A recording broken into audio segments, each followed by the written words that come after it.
All right, hey everybody. This is Greg Blomquist here for the Sprint 86 review, in which we will review Sprint 86. Next slide. All right, so I'll run through some Sprint statistics. Harpreet's going to give us a run through the UI.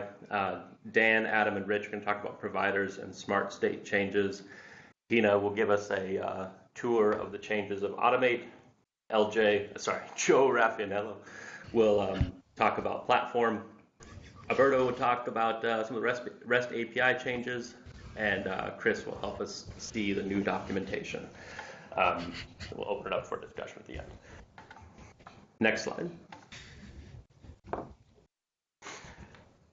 So, typical breakdown of PRs across the different repos. UI Classic had most of them, followed up by the ManageIQ core and integration tests from our quality team, and some of the VMware repo. Next slide. Here we see a good example of combining a line graph with many bar graphs.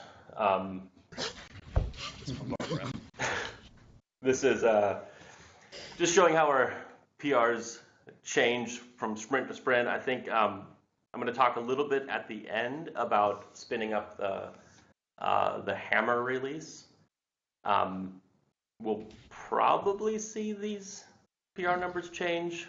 I think go up a little bit in the upcoming sprints, but we'll see. Next slide.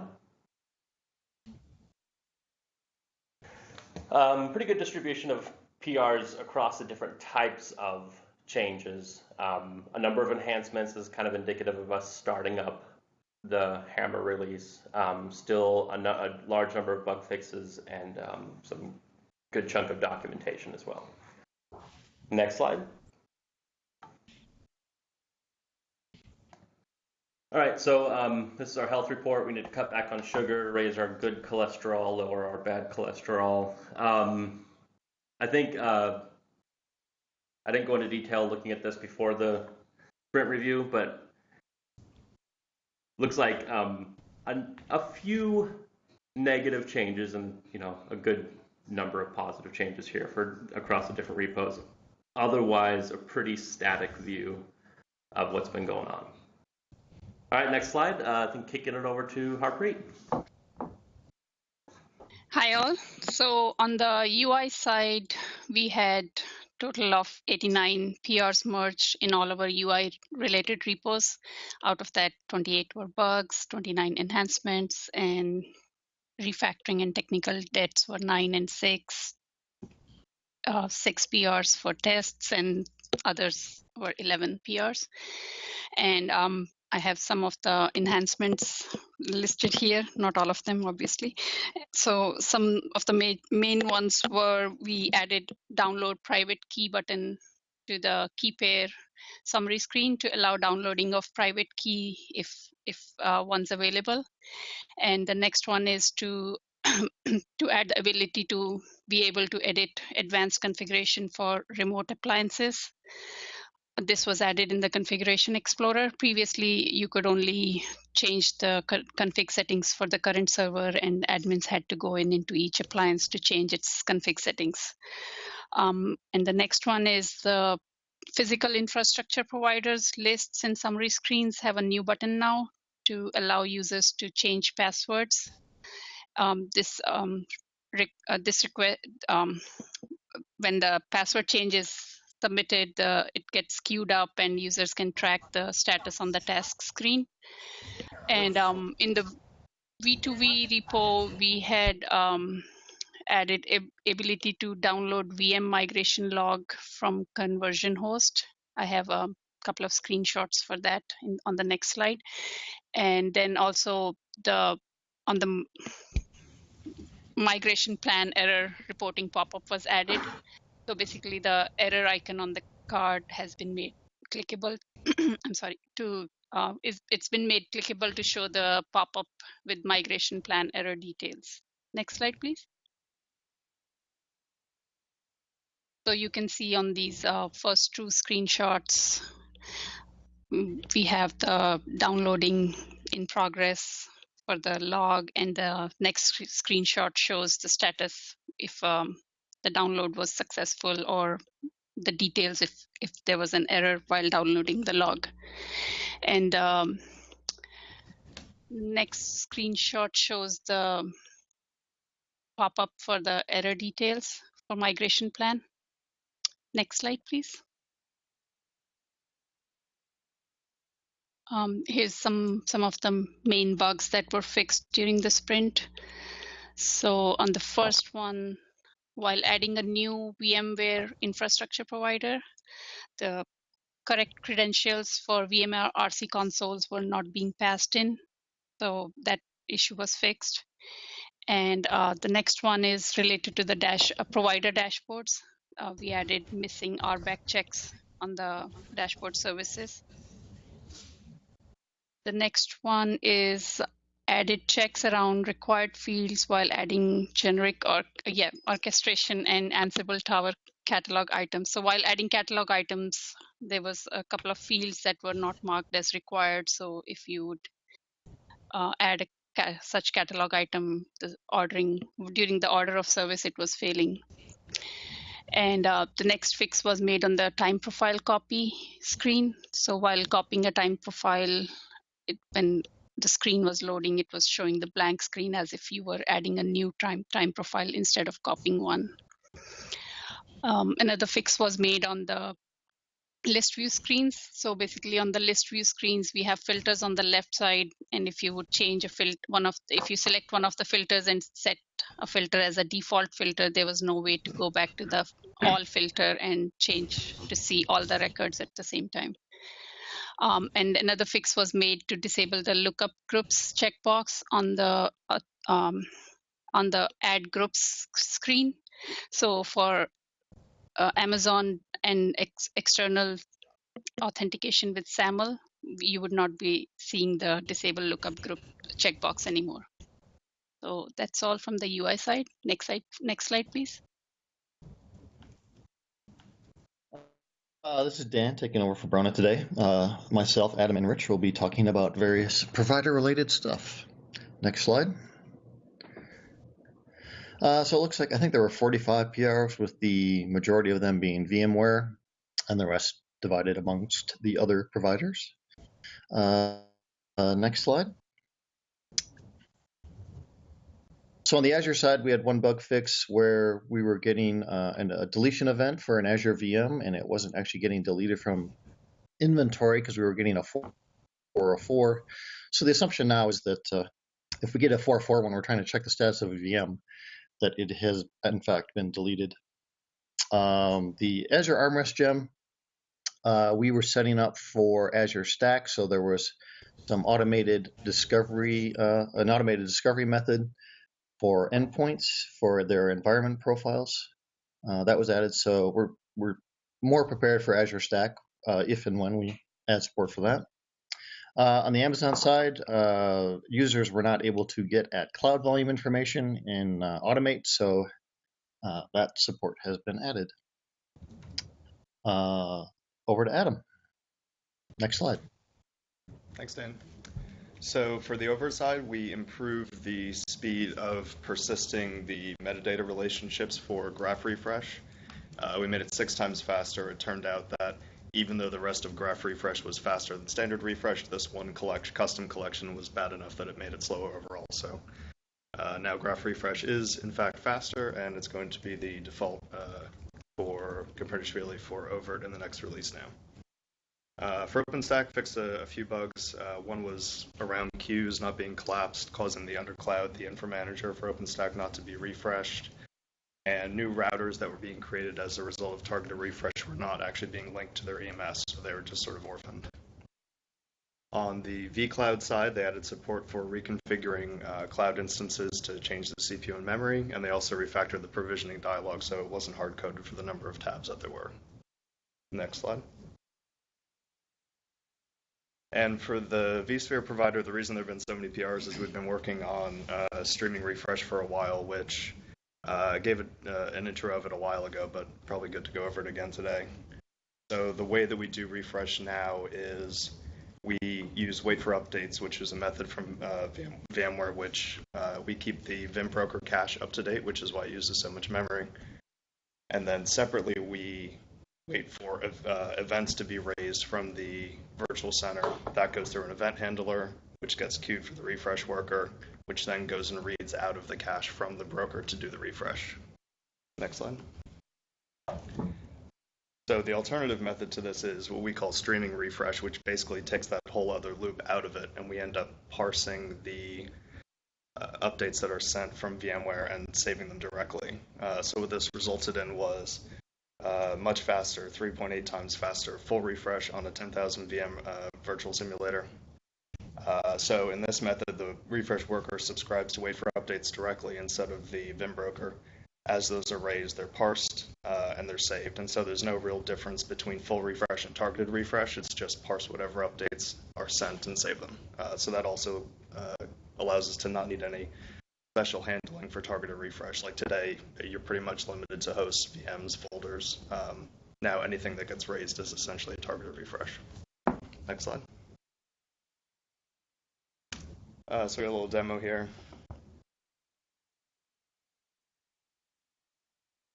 So all of this right now, it's not default, so you have to go through and set a config parameter in the advanced config.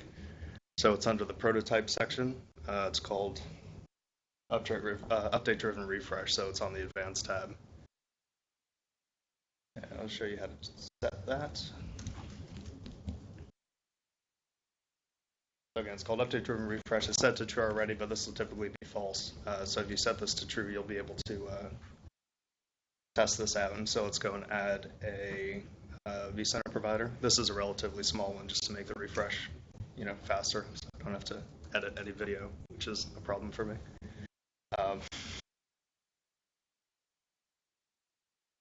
So this is all standard, same as it is today.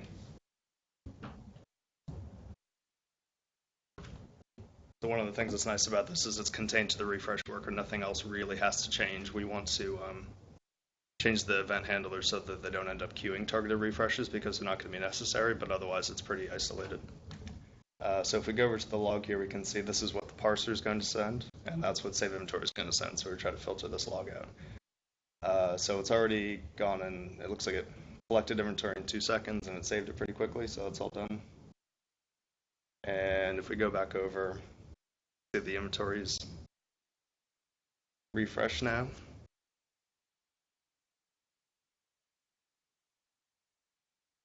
And we can go in and see the list of VMs.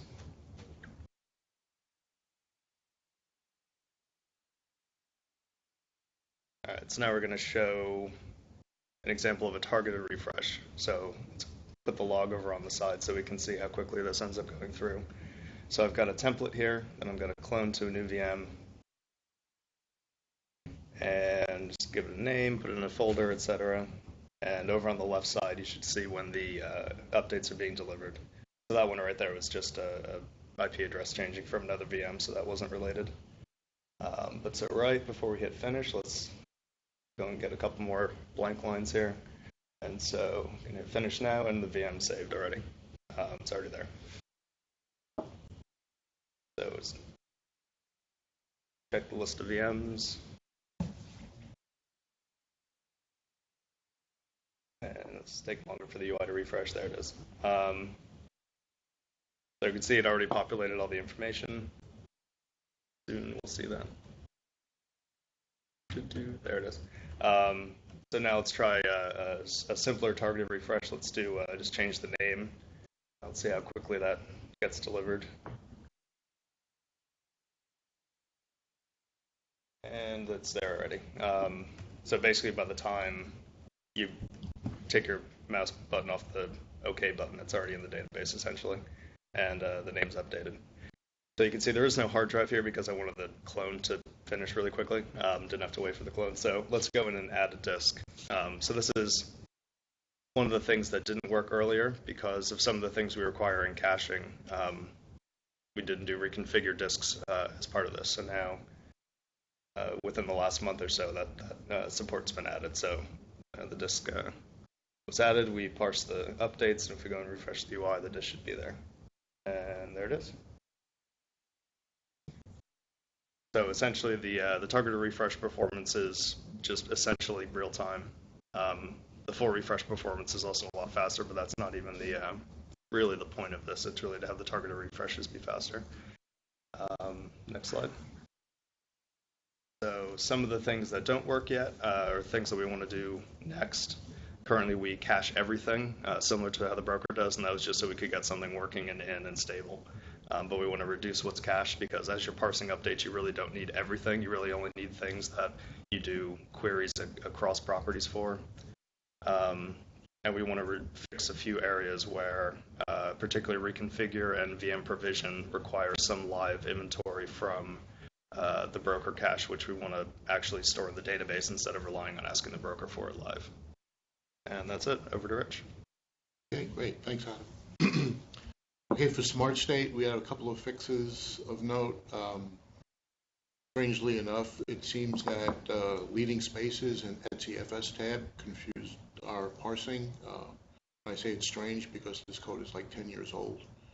I don't know what's changed or what's new, or if the first time we've ever seen spaces in the beginning of those lines. But that's now fixed. Then we had cases where scan profiles that have been defined were being ignored during SSA, and it turns out there was a code path where the arguments for the scan weren't being stashed in the job, so different faces of the job would lose knowledge of the fact that there was a scan profile, and that's now fixed as well. We also worked on reducing some of our technical debt here. As I mentioned, some of this code is pretty old, and Jerry worked out some of the files in SSA and basically changed the code climate score from D to A for a number of them. There was actually one more, but it didn't get merged till yesterday, so it really officially wasn't part of this sprint. And that's it. Next slide, please. Tina? Thanks, Rich. We had 12 PRs merged this sprint. Several dialog issues were addressed. Eric fixed a multi-select drop-down default value issue, and Drew Yu fixed an issue where automate was getting called an extra time. Drew Yu also made 2 find-specific changes, one for a tag category issue, and the other to address a drop-down default values issue. Finishing up the retirement as a request feature, Drew Yu made a new request retire API call that Alberto will discuss in more detail. Next slide, please. Madhu added a new show URL method to simplify email links using automate methods. Support was added for VM services, MIQ requests, hosts, clusters, and storages. You can see how helpful this is from the before and after examples. Next slide, please. Madhu added enhanced object search functionality, which allows you to access objects from anywhere in the workspace and do substitution from anywhere. The automation workspace consists of resolved objects, which are instantiated from the database and optionally embellished by methods. These resolved objects contain a location from where they were instantiated, including the domain, namespace, class, and instance names. Some advantages of this enhancement are that it can be used in place of collect. You can resolve an object once and use substitution to access the previously resolved object. The object search can include the domain name, although it's not recommended. Pattern matching supported for instance names. You can search for objects in automate methods using the EVM object path format, and it eliminates the need to use EVM instantiate and automate methods to access configuration information. Next slide, please. The following examples show the various ways you can use the enhanced substitution. You can specify an instance name, or use a wildcard for any instance, or you can fully qualify the path using the domain name, although it's not recommended. It's important to note that the instance name or asterisk is always required because our object paths can contain a variable number of namespaces. Next slide, please.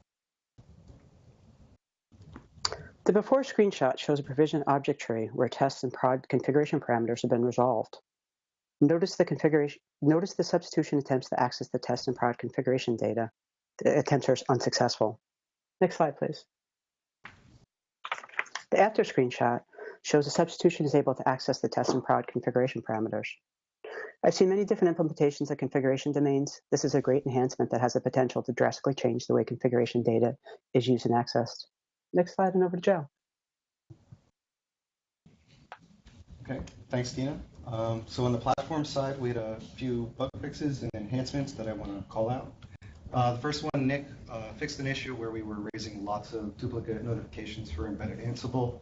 So he had added some complicated logic, but it greatly simplifies it so that we only raise notifications when we have no other unread notifications for that installation. In addition, Libor made a change in chargeback area where we were wrongly including fields for different chargeback classes. For example, container project classes, we might have been including some of the fields for that in VM chargeback. So he fixed that one. Libor also added an enhancement to add additional currencies to chargeback. There's a whole list of them here, and in the PR there's many more. In addition, Libor also added support for being able to do reports for subregions for chargeback. Nick externalized the logic we were using for consolidating the embedded Ansible content and grabbing them from the plugins, and he externalized it as a reg task. And I worked on refactoring log collection, so it's more generic, and we can use it for other purposes, such as automate dialogues and models. And that's it. On to Alberto. Thanks, Jeff. So in the API, we have 3 enhancements that come in the sprint. So the first one is by Drew, where we needed to add support for the retirement requests. So the new retirement mechanism now generates requests, and we implemented that as a new request retire action. We didn't want to touch the current retire and retire now actions for backward compatibility's sake. And so she implemented the new action on services and VMs. And one difference from the retire and retire now action, in addition to the retire entitlement, the user also needs to have the request approval entitlement in the role. So entry points, we have the standard resource post for the services and the VMs for the request retire action, and where in this case you get the request response, and also for services and VMs you can do bulk action for that. Next slide, please. Okay, so Aparna did an enhancements where we're now able to delete transformation mappings, standard signatures. We support single resource deletions via the delete actions or the delete HTTP verb, as well as bulk deletes when targeting the collection. Next slide, please. Okay, so Estras did an enhancements where we now expose the physical chassis. That's a new primary collection. And as far as enhancements there, we support the standard gets as well as the refresh action, getting the collection, the resources, as well as the refresh action on in individual resource, as well as the bulk action for that. And that's it for the API. Next slide, please. Hi, for documentation in this sprint, we had 13 PRs merged, 9 of which were enhancements, 4 of which addressed bugs. Some highlights of those PRs in this sprint were 847. We added some documentation on working with OpenSCAP and CloudForms. We added some OpenSCAP provider edits. We moved unsupported text regarding tenancy from the planning doc. And we've added a note about host input value configurations when creating an Ansible playbook custom button. That's it for documentation. All right, that was Sprint 86. Marching forward to Sprint 87. As I mentioned earlier, we're spinning up the Hammer release. This release is mostly comprises a carefully curated list of RFEs. So I think what we're going to see over the next probably several sprints is a lot of new RFEs coming in, and then try to keep up the bug fix rate as well. Any questions, comments, anything? All right, onward to Sprint 87. See you in 2 weeks.